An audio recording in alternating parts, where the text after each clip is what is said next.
চীনের কৃত্রিম বুদ্ধিমত্তা এআই প্রতিষ্ঠান ডিপসিক বিশ্বের প্রযুক্তি বাজারে সাড়া ফেলে দিয়েছে। সম্প্রতি ডিপসিকের তৈরি এআই চ্যাটবট অ্যাপটি অ্যাপলের অ্যাপ স্টোরে সবচেয়ে বেশি ডাউনলোড হওয়া বিনামূল্যের অ্যাপ হিসেবে অবস্থান করে নিয়েছে। বর্তমানে ডিপসিকের এআই মডেল চ্যাটজিপিটি সমতুল্য, কিন্তু এর উৎপাদন খরচ মাত্র $6 মিলিয়ন, যেখানে এআই খাতে মার্কিন প্রযুক্তি প্রতিষ্ঠানগুলোর ব্যয় কয়েক বিলিয়ন ডলার। এআই চ্যাটবট ডিপসিকের উত্থানে মার্কিন শীর্ষ প্রযুক্তি কোম্পানিগুলোর শেয়ার বাজারে বড় ধরনের ধস নামিয়েছে। এনভিডিআর এর শেয়ার মূল্য একদিনে প্রায় $600 মিলিয়ন পড়ে গেছে, যা মার্কিন ইতিহাসে নজিরবিহীন। পাশাপাশি অন্যান্য প্রযুক্তি প্রতিষ্ঠানগুলোর শেয়ার দামও নিম্নমুখী।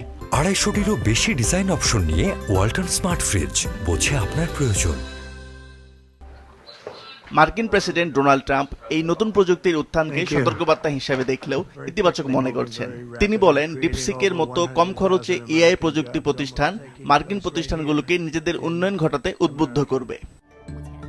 ডিপসিকের সাশ্রয়ী প্রযুক্তি বিশ্বের শীর্ষ এআই কোম্পানিগুলোকে এরই মধ্যে $108 বিলিয়ন ক্ষতিতে ফেলেছে। এর কারণে প্রযুক্তি বাজারে ভবিষ্যৎ পড়েছে অনিশ্চয়তায়।